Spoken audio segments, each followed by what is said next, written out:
Bienvenue sur Vie ta meilleure vie, le podcast catalyseur de ton passage à l'action pour créer ta meilleure vie. Je suis Fanny Butler et je t'invite à découvrir dans ce podcast le parcours de différentes personnes qui vivent leur best life. Tu trouveras également dans les épisodes solo des conseils actionnables tout de suite pour améliorer tous les aspects de ta vie. Si tu te sens coincé, que t'as pas beaucoup d'énergie, que t'es pas aligné et que tu ne kiffes pas ta vie, ce podcast est fait pour toi. Tu vas trouver inspiration et outils concrets pour créer ta version de ta meilleure vie. Rendez-vous tous les lundis 8h et si tu aimes le podcast, n'oublie pas de donner une note de 5 étoiles sur ta plateforme d'écoute et un petit commentaire. Cela permet de transmettre le message. Bonne écoute.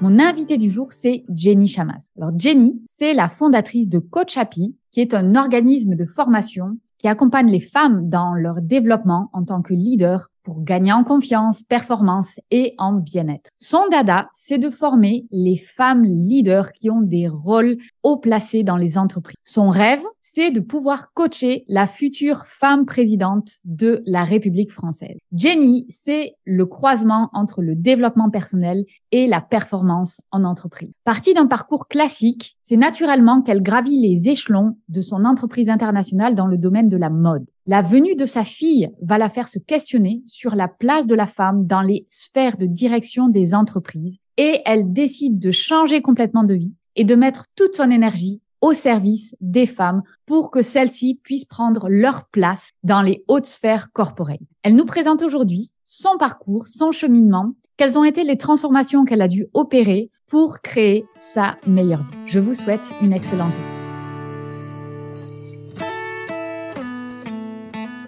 Bonjour et bienvenue sur Vie ta meilleure vie. Alors Jenny, merci beaucoup de venir sur le podcast. Comment tu vas aujourd'hui ? Bonjour Fanny, merci pour l'invitation. Écoute, aujourd'hui je vais très bien, c'est samedi, c'est le week-end, donc génial. Ok. En pleine forme. Alors Jenny, donc le podcast c'est Vie ta meilleure vie. Et est-ce que tu pourrais nous décrire un petit peu la meilleure vie que tu as créée? Donc quels sont les différents aspects de ta meilleure vie, que ce soit au niveau personnel, professionnel? Alors d'abord, à quoi ça ressemble? On va regarder l'image et puis ensuite on ira sur comment tu l'as créée petit à petit. Alors, à quoi ça ressemble l'image de ma meilleure vie? Déjà une famille, j'ai un amoureux, 2 enfants, et pour moi la vie de famille est hyper importante. Ça fait vraiment partie de ma meilleure vie. Tu vois, on a des projets ce week-end en famille, et ça m'enthousiasme. Ensuite, le deuxième pan de cette meilleure vie, c'est ma vie professionnelle qui pour moi est extrêmement importante, et je suis chef d'entreprise depuis 4 ans. Et master coach, et en fait je fais le métier de mes rêves. En fait, j'adore ce que je fais. J'accompagne les femmes leaders, et donc ça c'est aussi ma meilleure vie, c'est-à-dire que c'est un quotidien qui me ressemble. Autre chose, c'est que en fait ces dernières années j'ai œuvré à ma meilleure vie parce que je vis à Paris. J'avoue que j'en avais un peu marre d'être tout le temps en ville. Okay. Et donc depuis cet été, j'ai aussi une maison en Bretagne. Alors je dis depuis cet été parce que ça a pris 1 an et demi à rénover, mais maintenant elle est rénovée. Et donc j'ai un plaisir lieu des travaux. aussi, voilà. J'ai un lieu où je peux m'échapper proche de l'eau et dans la nature. Voilà. Donc je dirais que ça, ce sont les éléments principaux de ma meilleure vie. Et après, que je rajouterais à l'image, c'est tous les gens qui sont dedans en plus de ma famille. C'est ma famille, mes parents, mes frères, ce sont mes amis. J'ai beaucoup d'amis très proches, et puis mon chat. Et dans mon entreprise, c'est mes collègues, clientes. Enfin voilà, il y a beaucoup sur l'image, il y a beaucoup de gens. Ouais, ok, d'accord. Donc c'est avoir réussi à créer non seulement ton job de rêve, mais aussi avoir du temps pour ta famille, être entre la ville et la campagne, avoir cet élément, la mer, être bien, et avoir donc toutes les personnes qui te sont chères autour. Ouais, et je dirais que j'ai oublié, il y a un élément qui est important et j'ai pas précisé, mais c'est que dans cette meilleure vie, et ça aussi c'est quelque chose que j'ai beaucoup travaillé ces dernières années, j'ai aussi du temps pour moi. Donc je travaille pas le vendredi la plupart du temps, et je fais des activités pour moi seule. Ça aussi, ça fait vraiment partie. Ok, ouais, dans notre société société où on est dans la performance sans arrêt, c'est vrai que c'est pas forcément des choses qui sont poussées, où on n'est pas encouragé à faire ça, à prendre du temps pour soi, surtout quand on est une femme, chef d'entreprise. Donc, super. Et est-ce que tu rêvais de ça quand tu étais enfant? De quoi tu rêvais comme vie idéale quand tu étais enfant? Quand j'étais enfant, alors je rêvais d'avoir des enfants. Donc ça, c'était pour moi très clair. Je voulais une famille. Et l'autre chose dont je rêvais, c'était d'avoir une carrière extrêmement ambitieuse. Tu vois, moi, je suis née dans les années 80. C'était l'époque des filles avec les businesswomen, avec les épaulettes. Et moi, clairement, je pense que j'étais féministe depuis ma naissance, tu vois. Et je me disais, mais moi, j'aurais une carrière. J'ai jamais vu de frein au potentiel, la potentielle carrière que je pouvais avoir. Par contre, j'avais pas rêvé que j'aurais ce type d'entreprise, ni que le rythme que je viserais serait celui que j'ai aujourd'hui. Je pensais que je travaillerais tout le temps et que je serais super woman, super puissante. Voilà, c'était ça dont je rêvais en vrai. D'accord. Et ça te venait en fait de la culture des films que tu regardais, peut-être de tes parents, ou tu penses que ça vient d'où cette envie-là? Alors, je pense que ça vient d'abord de mes parents. J'ai quand même pas mal poussé à réussir à l'école, on va dire. Et aussi, j'ai beaucoup vu, mon père aimait beaucoup l'eau et il travaillait beaucoup. Je pense que peut-être inconsciemment, je me suis dit, je veux faire pareil. Et puis, je pense que j'ai eu une conscience très tôt. Donc, mes parents ont vraiment, m'ont vraiment jamais fait sentir que j'étais une fille, à la différence d'un garçon, par exemple. C'est-à-dire que pour eux, je pouvais faire ce que je voulais, peu importe. J'ai vraiment pas été conditionnée à être une fille. Une gentille petite fille. Voilà. Mais par contre, en revanche, j'ai conscience très tôt de la différence qu'il y avait dans la société entre les filles et les garçons. Et en fait, j'étais habitée par un espèce de sentiment d'injustice, on va dire. C'est-à-dire que je disais toujours, oui, mais les filles, elles peuvent le faire aussi. Les filles, elles sont aussi fortes, etc. Et franchement, je ne sais pas d'où ça me vient. Donc, je pense que j'ai dû observer des choses sans m'en rendre compte, en fait, à l'école, peut-être. Mais c'est un peu une... Et est-ce que tu as des frères et sœurs? Oui, j'ai deux jeunes frères. Ok, d'accord. Donc, tu es l'aîné. Ouais. Ok. Ah ouais, super. Et est-ce que tu peux nous expliquer du coup, donc tu as eu cette enfance où quelque part tu étais une fille avec beaucoup d'ambition, tu vois cette injustice qui se présente devant tes yeux, peut-être tu le ressens à l'école. Et ensuite, comment ça se passe, tu vois? Est-ce que tu ressens de l'injustice pendant tes années lycée? Est-ce que tu peux nous amener par la main sur ces années-là pour voir un petit peu comment tout ça s'est formé? Ouais. Alors, je sais pas, non, je crois pas que j'ai ressenti de l'injustice dans mes années de lycée, mais en tout cas, ce que j'ai constaté vraiment, c'est que moi, j'avais vraiment beaucoup d'ambition et en fait, pour moi, c'était normal d'en parler. Donc, quand j'en parlais à la maison, en général, j'étais plutôt, ça faisait sourire mes parents, tu vois, et ils étaient là, bah ouais, pourquoi pas. Go girl. Et puis, mais par contre, ce que je voyais, c'est que mes amis avaient pas forcément cette ambition. Et c'est vrai que quand on en reparle un peu vieille maintenant, mais toi, dès que t'étais, je me rappelle, tu me disais un jour je serai riche. Tu vois, je disais des trucs comme ça, vraiment. Et clairement, ça a pas été. Enfin, c'est pas mes parents qui distillaient ça dans la tête, tu vois. Je sais pas trop d'où ça vient. Peut-être ça vient des générations passées. Tu vois, c'est peut-être un héritage transgénérationnel. J'en sais rien.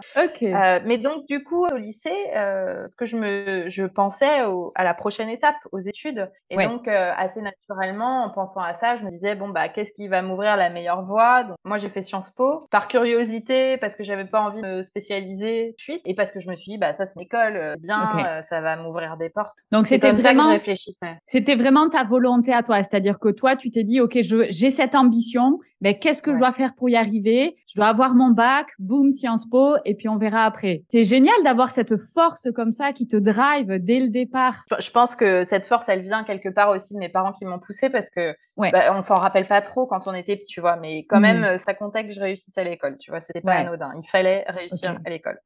Et tes frères du coup, ils ont un peu le même état d'esprit? Est-ce qu'ils sont drivés comme ça dans la réussite ou pas vraiment? Alors, je dirais qu'on est différents les uns des autres, mais ce qui est sûr, Ok. c'est que on a tous beaucoup réussi à l'école. Je pense que ce qu'on a en commun, c'est de vivre la vie qu'on a envie de vivre. Et je pense qu'en fait, c'est ça qui compte. On est Ouais. chacun différent, mais au fond, ce qui nous rapproche, c'est de se dire, bah en fait, tout est possible, et donc, Ouais. bah, si j'ai envie de faire, ça, je peux le faire. Et ça, c'est un sentiment que tu avais, tu sentais que c'était possible ou tu avais l'impression ça va être plus dur pour moi parce que je suis une femme ou est-ce qu'il y avait comme ça des croyances à cette époque-là? Non, je pense que à l'époque, j'avais pas du tout conscience que ça allait être plus dur pour moi si Ok. femme. Mais par contre, ce que je voyais, c'est que je trouvais que les filles autour de moi manquaient d'ambition. Et donc Ok. ça, j'avais conscience qu'il y avait un truc qui était bizarre en Ouais. fait. Enfin, moi, je me disais c'est bizarre. Et par contre, la conscience que ça va être plus dur pour moi que pour peut-être les hommes, c'est venu plus tard en fait. C'est venu dans le monde professionnel. Là, Ok. par contre, j'ai compris que en fait, ouais, il fallait, il y avait un peu de boulot pour que ce soit plus. Ouais, ok. Donc, tu as cette force-là, tu as de l'ambition, tu fais Sciences Po. Et ensuite, qu'est-ce qui se passe une fois que tu as fait Sciences Po? Alors, moi, j'ai toujours été animée par deux choses conjointes. C'était bah, cette ambition de réussir. Et donc, moi, clairement, je me voyais, je pensais à l'époque que j'allais diriger une entreprise qui ne serait pas la mienne. C'était ça mon but. Ok, Et en même temps, je me disais, et un jour, je deviendrai entrepreneur. Ça, c'est ce que je me disais. d'accord. Et mais parallèlement, j'ai toujours été extrêmement attirée par les métiers de la création. Mais Ok, moi-même, j'étais pas créative. Donc mon truc, c'était de dire, je voudrais accompagner les gens qui créent. Et donc c'est ok, comme ça que j'ai commencé ma carrière dans la mode. Donc après Sciences Po, j'ai fait un master à l'Institut français de la mode. ok, Et j'ai travaillé pendant 10 ans dans le secteur de la mode, puis ensuite de la fast fashion. ok. Et comment ça Donc s'est voilà. passé ces 10 années pour toi, justement? Est-ce que tu peux nous expliquer ton évolution et comment les choses changent, du coup, ton regard? Puisque là, tu es fraîchement sortie de Sciences Po, tu commences, il y a une certaine naïveté dans le sens, bah voilà, il n'y a pas de raison pour lesquelles moi, j'y arriverai pas. Tu as cette envie d'être dirigeante d'une entreprise. Et comment ça se passe petit à petit où tu sens que, voilà, ben, peut-être ça va être plus difficile pour toi? Alors, j'ai commencé par un stage dans une luxe, puis un CDD, et ça, c'était très sympa. Et puis après, j'ai eu le premier vrai poste dans une entreprise dans la chaussure. Et là, j'ai vécu une première difficulté, on va dire. J'avais un patron proche de la retraite qui était extrêmement paternaliste. Alors au Ok, début, je trouvais ça super parce qu'il était hyper gentil et tout ça. Et puis en fait, après, je me suis rendu que ça me desservait vraiment. ok, Et aussi un patron de l'entreprise qui était pas très net, on va dire. Et du ok, coup, au bout d'un an et demi, j'ai vécu un burn-out qui était ok. plus psychologique que lié à la charge du travail à l'époque. Enfin, je veux dire, j'avais pas l'impression de travailler trop, c'était pas le problème. Ouais, Mais j'ai du mal à gérer certaines relations dans le ok. travail. Et parce qu'il y avait des trucs qui me semblaient pas normaux, mais Mhm. j'avais du mal à l'expliquer parce qu'en fait j'avais pas Ouais, d'expérience. Enfin, dire, ouais, je savais pas ce qui était normal. Mais donc ok. j'ai assez mal vécu la fin de cette expérience. En gros, j'étais plus alignée avec les pratiques dans l'entreprise, et donc je suis partie. Et à quelques mois après, j'ai rejoint l'entreprise H&M. Donc là, j'ai bossé 7 ans Ok, dans la fast fashion. ok, Et en fait, la raison pour laquelle j'ai rejoint cette entreprise, c'est parce que ça me semblait, enfin, la culture d'entreprise semblait vraiment correspondre à mes valeurs. ok. Ils étaient beaucoup dans croire dans les gens, ils faisaient beaucoup de Mhm. promotions internes. Il y avait beaucoup de gens chez H&M qui, par exemple, n'avaient pas nécessairement fait de grandes études, mais qui avaient Mhm. simplement prouvé par leur travail qu'ils étaient capables. Et du coup, Ok, c'est comme ça qu'ils faisaient carrière. Ils donnaient beaucoup de responsabilités, c'est dynamique. Enfin, ouais, ouais, vraiment, ça ouais, me parlait. C'était international. ouais. Donc là, je m'y suis vraiment retrouvée Ok. d'un point de vue professionnel. Et pendant 7 ans, bah, j'ai fait plein de choses. D'abord en France, et puis après, je suis partie en expatriation. Et là, Mhm. effectivement, cette entreprise, bah, elle avait compris mon ambition. Et en fait, ça l'arrangeait bien. Donc, Ok, tu vois, donc c'est comme ça que j'ai évolué, moi aussi, en interne. C'est comme ça que je suis arrivée. 3 ans, j'ai passé 3 ans en Corée du Sud en ok, action. waouh. Là, je dirigeais ce qu'on appelle, j'étais head of merchandising. Donc en fait, Ok. mon métier c'était de gérer que les assortiments arrivent en Corée, qu'on arrive à les Ok. vendre. Et donc, bah, j'avais une équipe pour aider à faire tout ça. Et donc ça, c'est 3 ans qui est là. Ok. Voilà. Donc c'était les 10 ans dans le secteur de la mode. Et du coup, tu vois, quand tu es justement à ces postes de direction, quel est le moment où tu sens qu'il y a des petites limites, où il y a, voilà, une position de la femme qui est peut-être pas tout à fait la même, sachant que, donc, tu es allé vers cette entreprise parce que voilà, pour toi, c'était de la méritocratie pure et dure et quelque part, voilà, on s'en fout que tu sois une femme ou pas, ça fait pas partie des critères. Et comment ça s'est passé? Alors, je m'en suis rendu compte. C'est-à-dire que c'est un peu, en fait, rien n'est jamais noir ou blanc. Tout à fait. Et c'est aussi ça que je veux dire, c'est que en fait, même dans l'entreprise que j'ai pour cause de burn-out, je leur suis hyper reconnaissante que j'ai appris plein de trucs et qu'ils ont cru en moi aussi. Ouais. Et donc là, quand j'étais dans cette expérience, le premier truc super positif qui m'est arrivé, c'est que j'ai donc été enceinte pour la première fois. J'étais en poste en France. Et quand je suis rentrée de congé maternité, juste quelques mois après, j'ai eu une promotion et c'est là qu'on m'a proposé de partir en expatriation. Donc ça, c'était ultra positif et je me suis dit, en fait, voilà une entreprise qui est moderne, qui fait pas de différence, etc. Entre les hommes et les femmes. Donc ça c'était génial et vraiment, je raconte cette histoire parce que elle est pas si, à l'époque où je l'ai vécue, elle était pas si commune. Il y a 8 ans maintenant. Et puis quand j'étais en expatriation, j'ai été enceinte, tombée enceinte et j'ai eu mon deuxième enfant. Là, ça a été un peu plus compliqué parce que j'étais aussi en négociation pour un poste au retour de congé maternité. Des choses m'avaient été promises et puis finalement, ça ne s'est pas fait. Bon, c'est la vie d'une entreprise. Hein. Il y a aussi beaucoup de changements, beaucoup de mouvements. Mais là où j'ai vécu des moments un peu de solitude, c'est que quand on arrive à ces postes-là, il y a certains rendez-vous, certaines réunions où en fait on est un peu seule femme de la table, soyons clairs. Et voilà, je raconte parfois une histoire qui m'est arrivée, mais c'est juste un exemple parmi tant d'autres. Donc j'avais une journée de stratégique où je devais présenter la stratégie de la Corée au DG de la Corée, au DG d'un autre pays qui nous supervisait. Enfin bon bref, c'était un meeting assez important. Ça s'était super bien passé, etc. Et le soir, ça s'est fini par un dîner, donc avec le DG, avec mes homologues, qui sont tous des hommes. Et pendant le dîner, donc moi j'étais enceinte quand même, ça se voyait bien, c'était bien franc. Et pendant le dîner, en fait, quand une personne parlait de stratégie, elle s'adressait aux autres hommes. Et par contre, pour demander ce que j'allais faire pendant mes vacances, il n'y avait pas de problème. Autrement dit, j'étais un peu invisibilisée, alors que c'était moi pendant la journée qui avait présenté la stratégie, personne d'autre. Toujours agréable. Et en fait, c'était le truc, c'est que encore une fois, rien n'est tout noir et tout blanc. C'était pas fait intentionnellement. C'est-à-dire, j'étais assise à une table avec des gens bien, des hommes qui aimaient leur boulot, qui savaient reconnaître la valeur des gens. C'est pas le problème en fait. Mais en fait, ça montre à quel point on a nos biais de genre. En fait, nous conditionne dans les comportements qu'on a. Et en fait, ça nécessite de la déconstruction pour changer de façon de faire. Et j'imagine que en plus, ces personnes qui étaient avec toi dans des postes du coup très haut placés, ce sont des personnes d'un certain âge. Et qui dit certain âge, dit certaine éducation. Et souvent, moi, c'est ça que je rencontre dans les entreprises dans lesquelles j'ai travaillé, c'est que parfois, ça part pas du tout d'un mauvais sentiment de « bouh, tu es une femme, c'est mauvais, tu es inférieur », pas du tout. Mais ça vient en fait d'une éducation qui n'est pas forcément consciente, qui est là et qui fait va y avoir des petits comportements qui sont finalement assez condescendants, mais qui font partie de la culture des personnes qui ont 50, 60, 70 ans, quoi. Et souvent, c'est ces personnes-là qu'on rencontre dans des postes de direction. Alors, c'est vrai que c'est encore plus fort chez les personnes qui ont encore plus baigné, en fait, dans cette culture. Mais moi, c'était pas le cas, en l'occurrence, parce que c'est une entreprise qui promeut assez jeune. Donc, super! Alors, les personnes étaient peut-être plus âgées que moi, mais pas grand-chose, enfin, pas beaucoup plus. Donc, je pense pas que c'était une question d'âge, mais plutôt vraiment une question de culture, d'éducation, d'habitude.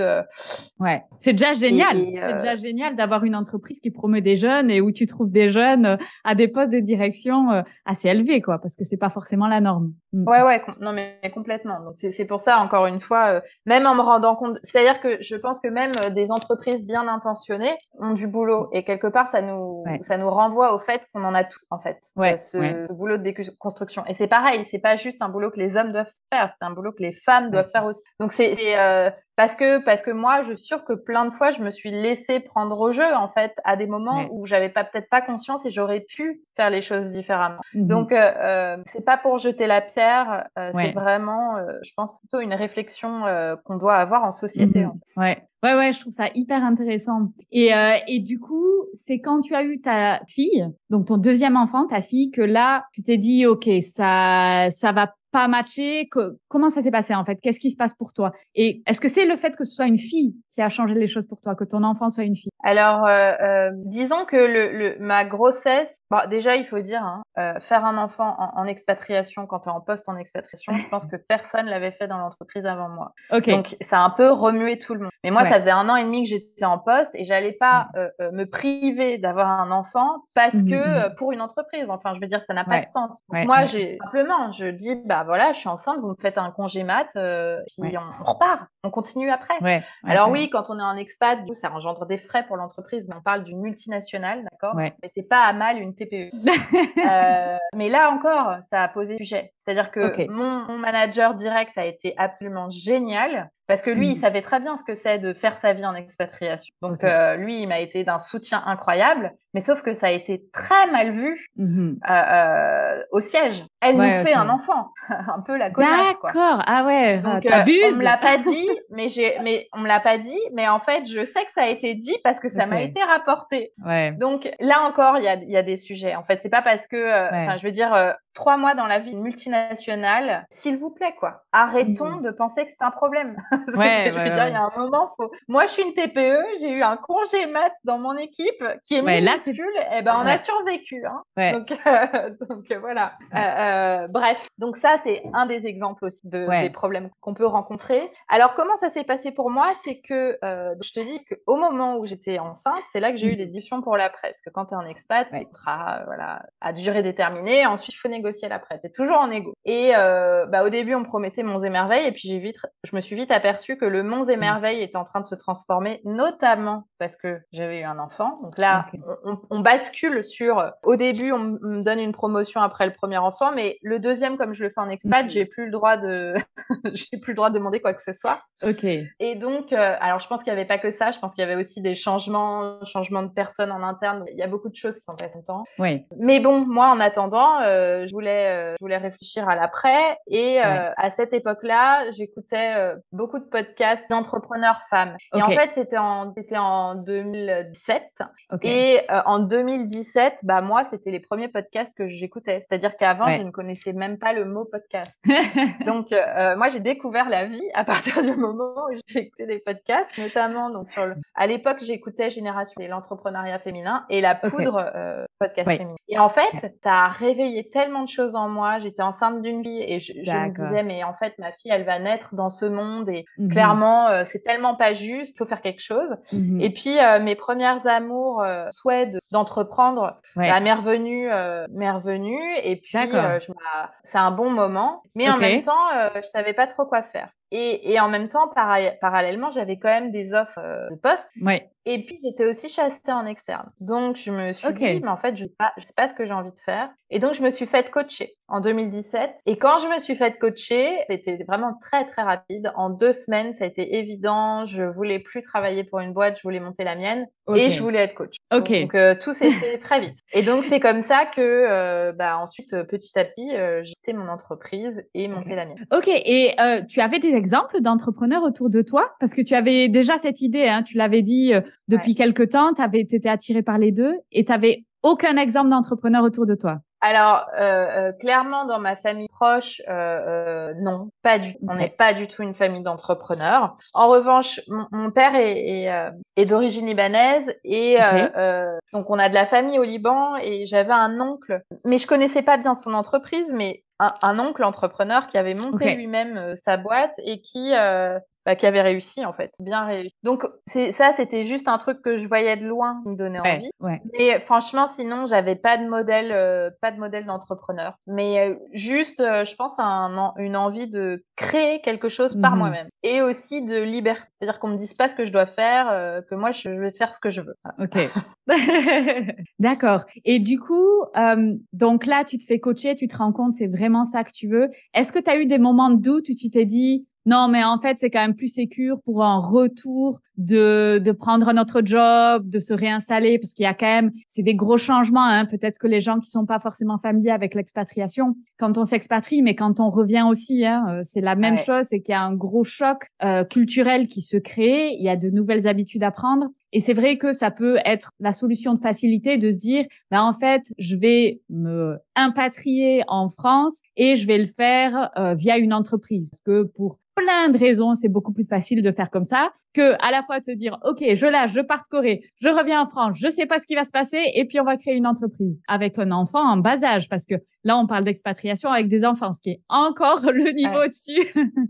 Ouais, et puis en fait, j'en avais 2 en bas âge, parce qu'il y avait mon bébé qui avait 1 an quand on est rentré, et puis Charlie qui avait 3 ans. Mais alors, en fait, non, j'ai pas douté, mais il faut dire que j'avais des ingrédients qui pouvaient beaucoup m'aider. Donc, les ingrédients qui m'aidaient beaucoup, c'est que déjà, alors moi, je voulais négocier une rupture conventionnelle parce que je ne pouvais pas financièrement assumer de rentrer sans le chômage.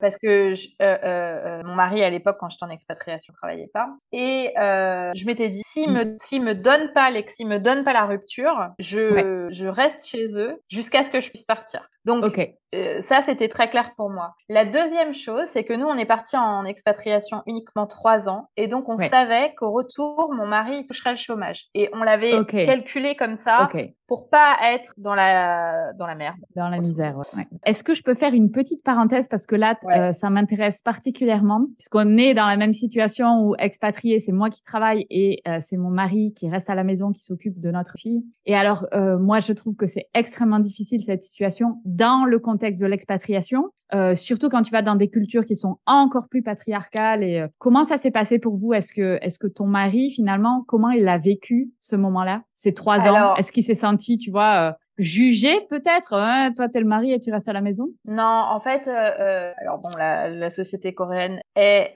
patriarcale, mais non, en fait, mon mari à l'époque où on a pris sa décision ensemble, ça avait été mûrement réfléchi et lui, il avait fait le tour de son poste à l'époque, donc il y avait pas de frustration. Donc déjà, il est parti en ayant envie. Ça c'est le premier truc. Le deuxième truc, c'est que lui, il avait aussi ses projets. Quand je dis qu'il travaillait pas, c'est qu'il avait pas de salaire, mais il avait aussi des projets de développement. Il a fait plein de trucs pour lui et il a toujours été clair que on aurait soit la crèche, soit la nounou. Donc c'était lui le parent référent entre guillemets parce que c'est lui qui allait déposer à la crèche, chercher à la crèche. S'il était malade, c'était lui qui gérait. Enfin bon, donc il était toujours avec son bébé en fait. Donc c'était le seul homme avec son bébé. Il était avec toutes les femmes, toutes les mamans. Mais lui, il a pas du tout mal vécu parce qu'en fait, c'est dit, je l'ai choisi. Donc, ça fait partie de l'aventure. C'était dur au début. Mais ce qui était dur au début, c'est que en fait, notre fils, il avait 7 mois et en fait, en 7 mois, il s'est rendu qu'il n'avait jamais passé une journée tout seul avec son fils. Et donc moi, le premier jour où je suis partie travailler et on n'avait pas encore de nous, il a passé une journée seul avec son fils. Et en fait, très vite, il a switché dans son esprit, il s'est dit en fait, c'est ce que j'ai choisi, j'y vais, je le fais. Et aujourd'hui, il me dit encore qu'il est hyper content de l'avoir fait parce qu'en fait, il aurait pas la relation qu'il a avec nos enfants s'il l'avait pas fait. Il aurait pas eu cette chance. Et parce que on avait une parenthèse enchantée, c'est quand même canon. Et toi, comment tu l'as vécu du coup d'être la maman qui travaille en fait, qui du coup n'est pas le primary caregiver, parent référent. Bref, voilà, parent référent.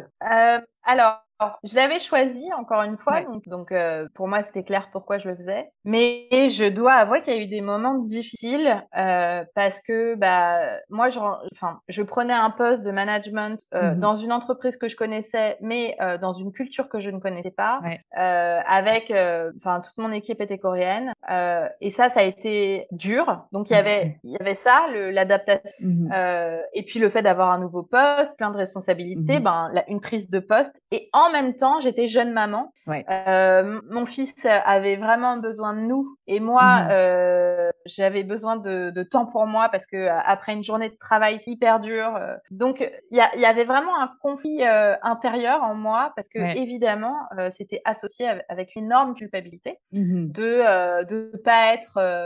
pas n'avoir qu'une envie, courir à la maison et prendre mon fils dans les bras, même si je l'adorais et c'est la question là, mais c'est qu'en fait moi-même j'étais en difficulté dans ma vie professionnelle parce que c'était nouveau, j'avais envie de réussir. Et à ça, c'est ajouté la difficulté de voir que mon mari était devenu le parent référent alors qu'avant c'était moi. De voir que mon fils allait d'abord vers mon mari avant de venir vers moi. C'était un peu dur. Mais vraiment, à toutes les personnes qui font ce choix-là et qui le vivent, j'ai envie de dire que c'est comme tout, ça passe. C'est-à-dire que les premiers moments difficiles au boulot sont passés, c'est devenu facile et en fait, je suis restée 3 ans. Donc, à l'échelle de l'expérience, c'est pas ça que je retiens.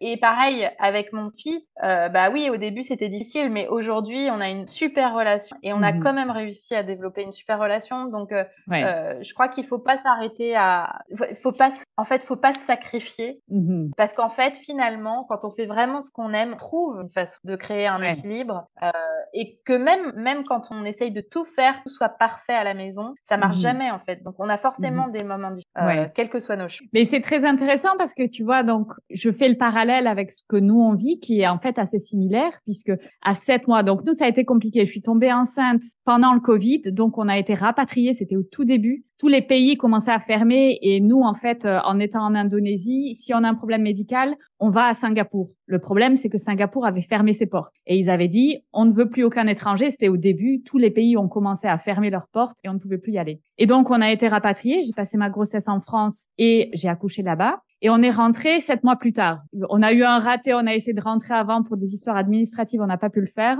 Et donc, je reprends le travail quand notre fille a 7 mois. Et honnêtement, je ne m'attendais mais pas du tout à avoir cette difficulté. Moi, je m'étais vraiment vue, non, mais je suis une super manager, tu sais, t'as un peu la vision de la superwoman, comme ça, je vais arriver à tout gérer, tout ça. Et en fait, moi, ça m'a fait vraiment questionner mes priorités finalement, et ce que je voulais vraiment. Et clairement, je crois que j'ai dû me rendre compte, et ça a été quelque chose que j'ai eu du mal à m'avouer, que finalement, ma priorité maintenant, c'était en fait ma fille, c'était pas ma carrière. Et j'ai eu du mal parce que j'avais tout construit pour avoir une grande carrière, tout ça. Je suis dans un poste de management génial. Et je pense que il faut vraiment se poser la question, tu vois, pour toi, ça a fonctionné. Donc oui, ça passe. Mais après, peut-être qu'en fait, c'est aussi la réponse, c'est que cette voie-là, elle est pas pour toi. Et c'est OK de changer, quoi. Complètement. Je crois que c'est vraiment, c'est une question qu'on doit se poser en alignement avec soi et ce qu'on veut. Complètement. Donc, tu vois, c'est marrant, très intéressant. Et nous, c'est ce qui fait, c'est une des raisons aujourd'hui que ma meilleure vie, la définition a évolué. Pour moi, c'est clairement élever mon enfant, c'est quelque chose qui est hyper important. Et avant ça, j'avais pas d'enfant, donc je savais pas que ça serait aussi important. Donc, OK, donc vous rentrez. Et là, comment ça se passe pour toi? Comment ça se passe, tu vois, au niveau familial, au niveau entreprise? Comment tu as démarré ton entreprise? Alors déjà, quand on rentre, ça se passe très bien. On avait la chance d'avoir acheté un appart à Paris avant de partir. On savait pas qu'on allait partir, donc on avait c'était installé, machin. Et puis, en fait, finalement, on est parti quelques mois après. Donc on a récupéré notre lieu de vie. Et ça, je le dis parce qu'en fait, ça peut paraître anodin, mais quand on est expat, ces questions-là, elles sont hyper importantes en fait. Quand on rentre, on habite où? Et comment on fait pour se loger quand il y a plus de salaire, ni chez l'un ni chez l'autre, parce que personne te loue un appart quand tu es au chômage. Donc on a eu cette chance-là, on est arrivé à notre appart et puis on avait l'école en bas de la maison et en fait au début c'était se réinstaller et moi j'ai créé ma boîte un mois pile après qu'on soit rentré. Et entre-temps, je m'étais formée au coach. Tout ça, c'était fait parce que au début, j'avais mon boulot. J'étais comme toi, tu vois, tu fais le podcast le week-end. Moi, je travaillais la semaine. Le soir, je faisais mon blog. Le week-end, je faisais mes trucs. Et puis jusqu'à ce que je puisse dédier un temps plein à ma boîte. Et donc, après, pour moi, c'était tellement clair dans ma tête. Après, je me suis mise à entreprendre, quoi. Donc, chercher des premiers clients. C'est comme ça que j'ai commencé mon podcast Femme Ambitieuse. Et puis, au début seule. Et en fait, maintenant, ça fait un peu plus de 4 ans et demi. Et puis, voilà, c'est ma boîte qui tourne. Donc, ça se fait par étapes. Mais en tout cas, je dois dire que nous, on était hyper contents de rentrer en France. Et donc, on l'a super bien. OK. Génial. Et justement, dans le développement de ton entreprise, est-ce que à ce moment-là, tu as eu des moments de doute ou tu as eu des moments de galère? Et si oui, tu vois, comment, avec quel mindset, en fait, qu'est-ce que tu t'es dit pour continuer d'avancer dans ces moments-là? Alors oui, plein de moments. Je pense que ça, c'est très important à le dire. C'est-à-dire qu'en gros, une journée sur deux, j'étais en plein doute. Ok. Ça, c'était, enfin, je veux dire, soyons clairs. Mhm. Mais j'avais un truc. Donc, ma peur, c'était, est-ce que je vais réussir à faire marcher financièrement mon entreprise? Autrement dit, donc je touchais le chômage. Est-ce que dans 2 ans, c'est bon, je pourrais me payer? Voilà, c'était ma peur. Donc, ma peur, c'était que personne veuille travailler avec moi, que ça marche pas, etc. Et donc, il y avait des jours avec et des jours sans. Et cette peur, alors aujourd'hui, elle n'existe plus telle quelle, mais ce que je veux dire à tous les entrepreneurs, futurs entrepreneurs, c'est qu'en fait, ça ne s'arrête jamais. C'est-à-dire que aujourd'hui, 4 ans et demi plus tard, l'entreprise roule, j'ai des salariés, etc. Mais il m'arrive encore de me dire, est-ce que ce lancement va marcher? Et donc je me dis, est-ce que on va pouvoir financer la suite en fait, c'est quand même de ça qu'on parle. Donc c'est juste que ça s'apaise et qu'on commence à avoir l'habitude de se poser ce genre de questions. Et donc du coup, on se dit, mais de toute façon, ça sert à rien de se la poser. Ça fait 4 ans et demi que tu te la poses. Jusqu'à présent, tout a marché. Tu trouveras bien une solution si ça marche pas. Voilà. Mais donc oui, il y avait des moments de doute. Mais ce qui m'a beaucoup aidé au début, c'est 2 choses. La première, c'est ma détermination. C'est-à-dire que j'étais tellement déterminée. C'est-à-dire pour moi, je ne lâcherais pas tant que ça marcherait pas. C'était un truc, c'était évident. Mais j'étais même en mode, il faut, je repars vivre chez mes parents. Enfin, tu vois, c'était en mode, j'y vais, je lâche pas, ça va marcher. J'étais vraiment convaincue que ça devait marcher. Je savais pas comment. Donc ça m'a aidé. Donc j'ai jamais remis en question le fait d'entreprendre en fait. Donc les doutes, ils étaient liés à comment réussir, mais ils n'étaient pas liés à est-ce que je dois continuer à entreprendre. Et donc ça, c'était quand même vachement facile. Parce que tous les matins, je me levais pour construire. Et donc, et ça, c'est pareil aujourd'hui. C'est ça qui me porte. La deuxième chose qui m'a beaucoup aidée, c'est que très vite, j'ai investi, le premier gros morceau d'argent que j'ai investi, c'est dans le coaching. C'est-à-dire que je me suis faite, et je me fais toujours coach. Je t'avais dit que le premier coaching m'avait aidé à trouver ma voie quelque part. Mais en fait, une fois que j'ai fait ce coaching-là et que j'ai monté ma boîte, j'ai quand même continué à me faire coacher parce que en fait, quand on est seul, je commençais solopreneur, les jours de doute, on est vite tenté de ruminer, d'aller au fond, de pas savoir quoi faire. Quand on a un coach qui nous challenge, qui est là pour aussi recevoir ce qu'on a à sortir, en fait, ça avance 1000 fois plus vite. Donc, ces 2 choses, la détermination et me faire coacher, m'ont énormément dans ce processus. Et comment ça se passait dans ta vie plus perso, dans la sphère perso, c'est-à-dire que ton mari travaillait ou comment ça se passait? Est-ce que quelque part vous aviez un petit peu filet de sécurité, quoi? Alors, mon mari, il a trouvé du boulot environ 7 ou 8 mois après qu'on soit rentré. On avait un safety net parce que on avait le chômage. Et là encore une fois, souvent j'entends. Alors, l'assurance chômage a changé mais elle existe encore et elle paye. À tous les et je suis sûre que tu me rejoindras sur ce point parce que toi aussi tu as vécu à l'étranger, donc tu vas voir d'où je parle. Mais moi, j'étais en expatriation avec des gens de tous horizons. Et eux, quand je leur disais, quand je rentre, je vais toucher le chomage, ils me disaient, mais chance. Et effectivement, c'était une énorme chance. Alors, à tous les gens qui ont peur et qui n'osent pas et qui se en fait, si je veux vivre mon rêve, faut peut-être que je fasse, et entre guillemets, que avec le chômage. Et là, je parle de gens qui ont vraiment bien gagné leur vie parce que, évidemment, on n'est pas tous égaux sur les montants de chômage. Mais en fait, c'est une chance d'avoir ça. Je pense que on oublie trop souvent en France qu'on est vraiment extrêmement aidé et que, en fait, on s'habitue tellement à un confort. Je gagne tant, etc. Il faut surtout pas que je baisse. Alors moi, j'aimerais entreprendre, mais j'ose pas parce que j'ai peur. Déjà, on n'a rien sans rien. Globalement, il faut prendre des risques. Et en plus, moi, je considère que le risque qu'on avait, tout le monde nous regardait comme si on était des fous parce qu'on était franchement tous nos potes. Et moi, j'étais là, mais absolument pas. En fait, on sait que pendant 2 ans, on va toucher des sous. Mon mari cherche du boulot pour voilà. Et moi, je sais que je vais avoir un business qui tourne. C'était pas fou, c'était juste ultra mesuré. Mais on a trop peur. C'est ça qui est de. Et donc, je pense que la manière dont vous l'avez fait, c'est vachement bien. C'est-à-dire que c'était déjà de toute façon hyper réfléchi. Il y avait déjà quelque part cet argent qui va rentrer. Oui, ok, c'est du chômage, c'est peut-être pas la même somme que quand tu travailles, mais c'est énorme. Et c'est vrai, quand on voyage, quand on est expat, alors moi, je suis malheureusement pas dans la position parce que j'ai jamais travaillé en France.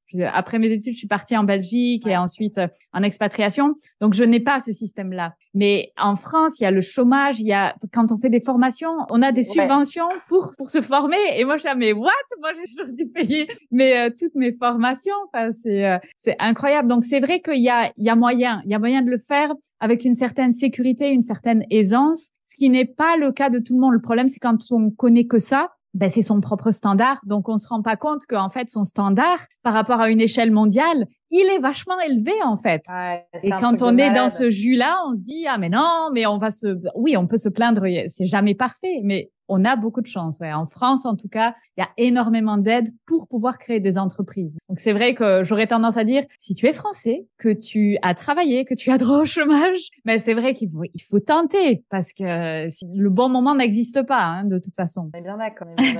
Et donc, oui, et du coup, la vie personnelle s'organisait très bien. Okay. On avait, là pour le coup, moi, j'étais plus disponible pour mes enfants. Ouais. Donc, j'ai aussi adapté mon agenda pour être un peu plus avec eux. On avait ma fille qui était gardée par une nounou, qui était petite, elle pouvait pas aller à l'école. Donc, je veux dire, tout se passait bien. Puis après, mon mari a repris un job, et puis moi, mon entreprise a commencé à se développer. Et puis, aujourd'hui, on a complètement oublié qu'on est passé par cette phase transitoire où il fallait faire attention, il fallait tout compter pendant un temps, changer de rythme de vie. Mais en fait, c'était top. Ouais. Et est-ce que, parce que d'après ce que tu racontes, ça donne l'impression qu'avec ton mari, c'est vraiment une équipe et que toutes les décisions, elles sont prises ensemble. Et du coup, il n'y a jamais eu, par exemple, une différence de vitesse ou à un moment donné, tu vois, il y en a un qui veut vraiment aller dans une direction, mais l'autre pas du tout. Comment ça se passe? Alors, je pense que tu soulignes un point important où là encore, rien n'est tout noir ou tout blanc. C'est-à-dire, clairement, une équipe, c'est le bon terme. C'est-à-dire que ces projets-là, ils se font que si on le fait en équipe. Parce que, grosso modo, on est une famille. Donc, moi, j'ai été énormément soutenue par mon mari dans ma décision d'entreprendre. Il m'a pas pris la main pour le faire. Mais quand moi, j'étais déterminée, il était là, vas-y. Et donc, je pense que ça, c'est une chance parce que tout le monde n'a pas cette chance. Mais je tiens à dire que la première chose, c'est qu'on doit soi-même décider pour soi et être déterminé. Sinon, ça marche pas. Après, on a aussi eu des vitesses différentes. Par exemple, moi, j'avais toujours voulu m'expatrier et en fait, assez vite dans mon poste en France, on m'a proposé des expatriations. Donc, j'ai eu 2 offres et à l'époque, mon mari était pas prêt. Et en fait, j'avais dû dire non parce que t'es pas prêt. Et puis, j'étais déçue, mais bon, en même temps, je comprenais sa position parce que lui, il avait aussi sa carrière. Et en fait, tout vient à point à qui sait attendre. Évidemment, j'en parlais régulièrement, je lui donnais les arguments positifs et puis un jour, il m'a dit non mais en fait là c'est bon, on peut y aller. Et donc en fait ça s'est fait. La graine a germé. C'est comme ça pour plein d'autres projets parce que moi j'ai déjà d'autres projets en tête et on n'est pas forcément sur la même vitesse, mais en fait je sais qu'on s'écoute, on se comprend et qu'on trouvera une façon de faire quelque chose qui nous plaît à tous les deux. Ok. Est-ce que lui, cette expatriation, quelque part, cette interruption temporaire de carrière, est-ce que ça l'a gêné d'un point de vue social? Et d'un point de vue, quand il a repris après un boulot, est-ce que, dire dans son CV, j'ai une interruption de 3 ans, est-ce que ça a été un souci? Alors, je pense pas que ça l'ait gêné, on en a déjà parlé ou alors il me l'a jamais dit, mais clairement, il a assumé sa décision et il a pas rien fait pendant 3 ans. Tu vois, il a appris à coder, il a monté 2 entreprises, il a passé un diplôme de barista pour le fun. Donc, il avait plein de choses à dire quand il cherchait boulot. Et puis en fait, c'est très rigolo parce qu'il a eu plusieurs offres d'emploi, mais celle qu'il a choisie, son ancienne entreprise voulait qu'il revienne. Avec un nouveau projet, un nouveau poste. Et en fait, la vie est bien. Et moi, je dis tout le temps, la vie est bien faite, mais il est encore chez eux, plus heureux que jamais. Donc, voilà. Génial. Ok. Et quand tu regardes maintenant tout ce parcours qui est fait, donc tu regardes un petit peu dans le rétroviseur, waouh, il y a eu tout ça qui a été fait, toutes ces aventures. Qu'est-ce que tu ressens comme émotion? Qu'est-ce que ça te fait ressentir? C'est de la joie. C'est de la joie et c'est le fait de me dire, en fait, j'ai le sentiment, alors il y a encore plein de choses que je voudrais faire évoluer dans ma vie, mais j'ai vraiment le sentiment de m'être autorisé ce que j'avais vraiment envie de faire. En fait, je me dis c'est génial parce que s'il m'arrive un truc demain, je regretterais pas de pas avoir fait ci ou pas avoir fait ça. En fait, jusqu'à présent, même si ça a été complètement imparfait et que là on raconte beaucoup ce qui a marché, mais en fait, dans l'envers du décor, il y a aussi des difficultés. Mais en tout cas, je suis heureuse de m'autoriser tout ça et de m'autoriser aujourd'hui aussi à vouloir d'autres choses et à changer aussi au fur et à mesure. Donc c'est de la joie. Alors je rebondis justement sur ces moments qui étaient peut-être des moments de difficulté ou est-ce que tu veux un petit peu expliquer, est-ce que tu as eu des échecs? Alors par échec, qu'est-ce que j'entends? Mais en fait, un résultat qui n'a pas fonctionné comme tu l'attendais. Donc, je parle pas d'un échec final, tu vois, mais vraiment juste un raté, quoi. Et si oui, comment tu as fait en termes de mindset pour voilà te dire ben non, je continue et j'avance. Ok. Alors j'en ai vécu beaucoup. Donc j'ai parlé d'un, c'était le burn-out où j'ai quitté un poste qui était quand même bien. Aussi pour moi ça a été un échec quand on m'a promis un poste et que finalement on me l'a pas vraiment donné. Enfin qu'on me l'a pas donné. Donc ça c'était plus tard dans ma carrière quand j'étais en Corée. Ça a été un échec. Je l'ai vécu comme un échec. Je comprenais pas pourquoi ça se passait comme ça. Et en tant qu'entrepreneur, en fait, je pourrais en citer 1000. Et les fois où je pensais que j'allais travailler avec une cliente et finalement je travaillais pas avec elle, surtout au début, ça, je pensais beaucoup à ça. Les fois où je sais pas, ma première masterclass où il y a 5 technos, voilà. Enfin, et les fois où j'ai proposé des collaborations à certaines personnes qui ont refusé. Enfin, je veux dire, il y en a plein. Et les fois où ça a pas marché avec certaines de mes salariés. Voilà, donc il y a aussi des échecs et de la douleur parce que c'est pas toujours agréable. Mais moi, ce que je me dis, et c'est vraiment sincère, c'est-à-dire que c'est un truc que je me suis entraînée à dire, que j'ai appris grâce au coaching. C'est, je ressens tout ce que j'ai à ressentir, la déception, la tristesse, ce qu'on veut. Et ensuite, je me dis, ok, qu'est-ce que cette situation a à t'apprendre? Et je fais le tri de ce que je dois apprendre parce que j'ai merdé, hein, parce que soyons clairs. Et de ce qu'il y a à lâcher parce qu'il y a tout un tas de choses qu'on contrôle et on contrôle pas les autres, et puis pas que les autres, ils ont aussi leur vie, leur choix. Et j'avance. Et du coup, j'avance. Donc moi, en tout cas, professionnellement, je ne rumine plus les échecs. Je ne les rumine. C'est-à-dire que je ressens ce que j'ai à ressentir, j'y réfléchis et après je passe à ça. Ok. Tu gardes plus de culpabilité ou de poids que tu vas traîner toute ta vie derrière. Oui, et puis je m'excuse. Enfin, je demande pardon. Je fais une connerie. J'admets mes erreurs.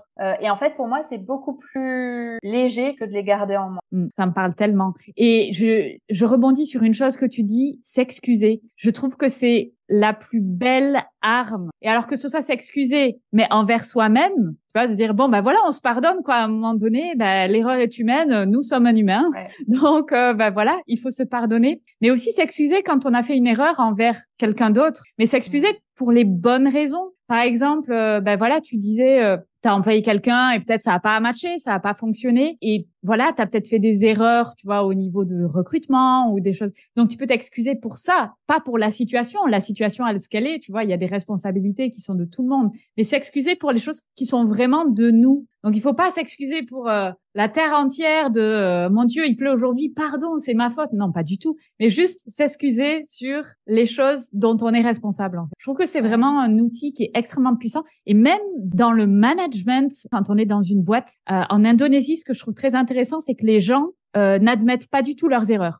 Ça fait pas partie de la culture, en fait. Donc, quand il y a une erreur quelque part, tu vas avoir une histoire, parfois, mais complètement fumée par les racines. C'est juste pour essayer de garder la face, en fait. Il y a un peu un côté, il faut pas que je m'abaisse, quoi, sinon après, on va plus me respecter. Et en fait, avoir pris complètement le contre-pied de ça, tu gagnes beaucoup plus de respect, en fait. Quand tu dis, voilà, là, au niveau de ce projet-là, j'aurais peut-être dû faire comme ça, je l'ai pas fait et ça nous a fait perdre 2 mois de travail. Et voilà, je suis désolée, j'en prends la responsabilité. Et ça, c'est un outil mais hyper puissant. Et en fait, on te respecte tellement après quand on dit ça. Je suis d'accord. Je suis d'accord. Et puis on est des humains aussi quand on fait quelque chose qu'on aurait aimé ne pas faire ou qui a blessé quelqu'un. S'excuser, c'est aussi lui dire je vois ce que j'ai fait. Et je suis navrée, en fait. Je voulais pas. Et bon, après, il faut quand même apprendre de ses erreurs, essayer de pas les reproduire. C'est quand même mieux. Et aussi se pardonner que des fois, on a besoin de faire plusieurs fois les mêmes erreurs pour vraiment comprendre la leçon. Ça aussi, c'est un truc, tu sais, tu fais la même erreur une deuxième fois. Mais j'ai rien compris la première fois ou quoi? Bon, voilà, des fois, ça arrive qu'il faut le faire plusieurs fois avant de vraiment comprendre. Ok. Donc là, on a regardé en arrière et alors on va regarder devant maintenant. Donc, c'est quoi tes prochains rêves, tes prochaines envies? Tu avais parlé d'un rêve, donc je vais voir si tu le partages aujourd'hui. Quel est ton rêve pour la suite? Il a peut-être changé ce rêve. Je pense savoir de quel tu parles. Ce dont je rêve personnellement, c'est vraiment de continuer à nourrir une vie épanouie familialement et personnellement. Donc, tu vois, par exemple, cette année, je me suis inscrite à une chorale. Très envie de chanter depuis longtemps. Et donc, enfin, je vais le faire. Je vais aussi me former au yoga. Ok. Pareil, c'était un truc que j'avais depuis longtemps. J'avais envie de faire le yoga teacher training. Je vais le faire. Ok. Et puis, des projets familiaux aussi. Moi, j'ai un rêve, c'est de vivre plus proche de la mer. Donc, Ouais. j'espère qu'il va se réaliser. Et continuer à connecter à ma famille, mes amis, et à nourrir cette vie. C'est difficile, en fait, d'avoir, de gérer son boulot, la maison, les copains, tout ça. Donc, que je souhaite. Et puis, dans la carrière, c'est ma vision et mon rêve, c'est vraiment une équipe de travailler avec épanouie et qui partagent les mêmes valeurs. Et je crois être encore plus audacieuse pour créer une entreprise, continuer à créer, même si elle existe, hein, mais une entreprise qui répond pas nécessairement au code qu'on attend, mais qui répond à l'impact positif que j'ai envie d'avoir. Okay. Et je trouve que, ça pour moi, c'est vraiment un rêve. Donc vraiment contribuer à la fois à travers ce qu'on fait déjà, parce que je pense qu'on a beaucoup d'impact positif déjà auprès de nos clientes et auprès de l'impact qu'elles ont elles-mêmes après avoir fait. Mais comment est-ce qu'on peut aller plus loin? Et je pense notamment, à tout ce qui se passe en ce moment, crise successive. Je pense à la planète, je pense aux inégalités, etc. Comment on peut être plus investi? Qu'est-ce qu'on peut avoir comme là? Ça, c'est vraiment ce vers quoi je regarde. Et ça a un peu changé par rapport à avant, et notamment par rapport à quand j'étais gamine, je disais je veux être riche. En fait, moi je veux être riche, je voyais les billets de banque. Oui. Mais maintenant, je pense toujours je veux être riche, mais sauf que je vois plus que les banques, en fait. Ce que je vois, c'est je veux être riche d'amour, riche de partage, de dons. Et en fait, je crois que ça, c'est un peu le tournant pour moi, les réalisations ces dernières années, qu'en fait, c'est ça la vraie richesse. Ça veut pas dire qu'entre temps, il crevait la dalle, hein. Tout à fait. Mais voilà. Et peut-être le rêve dont tu parlais, mais je vais le rementionner ici, c'était que j'aimerais coacher la future présidente de la République. Ouais. C'est toujours le cas. Donc si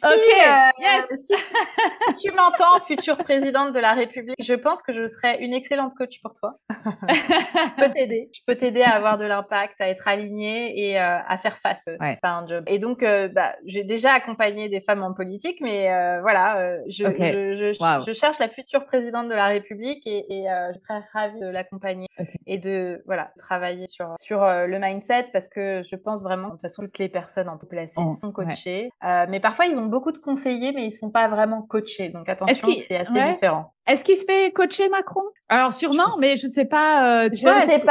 Je ne sais pas, mais j'espère pour lui, parce que c'est, de mon point de vue, absolument indispensable que les personnes en politique, mais pas seulement, tous les chefs d'entreprise, tous les grands décideurs doivent se faire coacher. C'est inévitable. Je veux dire, les grands sportifs, pour réussir des performances incroyables, se font tous coacher et se font coacher toute la journée.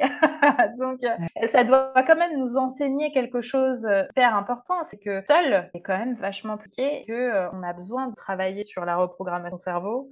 On a besoin de se challenger, on a besoin d'avoir du soutien, on a besoin d'avoir un regard extérieur, mais de quelqu'un neutre et professionnel dans le domaine, pas de quelqu'un qui a un avis sur la question politique. Et je pense que c'est vraiment ça la différence, en fait. Voilà. Ouais. Ok, bah super. Donc effectivement, c'était ce rêve-là que je trouvais absolument génial, en fait. Je me suis dit, bah oui, voilà, en plus, ça rejoint vraiment, tu vois, ce côté ambitieux de, aller jusqu'à coacher dans les plus hautes sphères de l'État. Et en plus, je trouve que le coaching, ce qui est très chouette, c'est que la vision du coaching, je pense, en France, a quand même pas mal changé ces dernières années, où le coaching, c'était un peu un truc, tu veux faire, ça y est, tu fais ta crise de la quarantaine, de la cinquantaine, donc voilà, tu vas prendre un petit coach pour changer de vie. Je pense que ça, la vision est quand même en train de changer. Alors après, je me trompe peut-être, parce que je suis pas en France, mais mais voilà, je l'espère, j'ai l'impression en tout cas que c'est en train d'évoluer et que, en fait, se faire coacher, ça va devenir quelque chose d'évident, quel que soit ce qu'on veut atteindre. En fait, c'est dingue parce que ça paraît tellement normal. Tu veux courir un marathon, tu te fais coacher. Tu vois, tout le monde trouve ça normal. Mais par contre, tes managers, se faire coacher, ça paraît évident aussi, en fait. Et voilà, ça, c'est encore un petit peu pas tout évident. Ouais, tout à fait. C'est en train de changer. Ouais. Donc, Jenny, j'ai une dernière question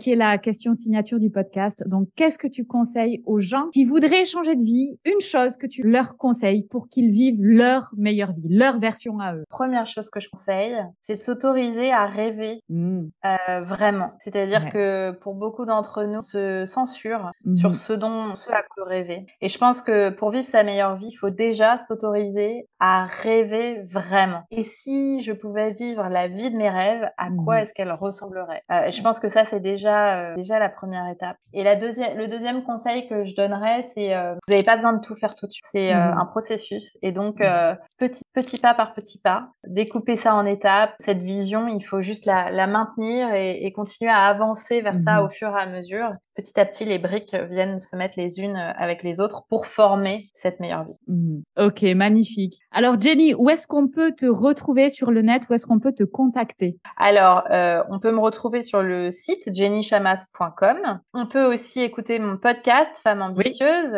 qui est donc Super sur toutes les podcast. plateformes de téléchargement. Il distille plein de conseils de coaching et de leadership. Et puis, on peut me retrouver sur Instagram, jennychamas_masterclass. Ok, super. Alors, est-ce que tu as un message à faire passer par rapport à des masterclass que tu vas faire en janvier? Très prochainement, j'anime une série de masterclass sur la gestion du temps. Génial. Donc, vous pouvez sur mon site jennychamas.com vous inscrire gratuit des masterclass qui durent 1h30 dans lesquelles, en fait, je vous donne énormément de valeur. Et là, ce que j'aimerais vous apporter, c'est vraiment un travail sur la gestion du temps et particulièrement sur l'équilibre de vie. Je crois que c'est probablement la chose la plus difficile à trouver quand on a envie de vivre sa meilleure vie, justement. Et donc, c'est ce que je vais enseigner. Ok. Écoute, Jenny, merci beaucoup. Merci d'avoir partagé ton parcours. Merci pour ton authenticité, parce que c'est pas toujours évident de partager les moments où on est moins lumineux. Et tu nous as donné beaucoup de conseils qui, je suis sûre, vont être hyper utiles pour nos auditeurs. Merci, Jenny. Merci, Fanny, de m'avoir invitée. J'espère que le podcast vous a plu. Si c'est le cas, n'hésitez pas à noter 5 étoiles et commenter le podcast sur votre plateforme d'écoute. Si vous souhaitez aller plus loin, je vous propose des formations et du coaching pour vous permettre de créer votre meilleure vie. Contactez-moi pour plus d'informations.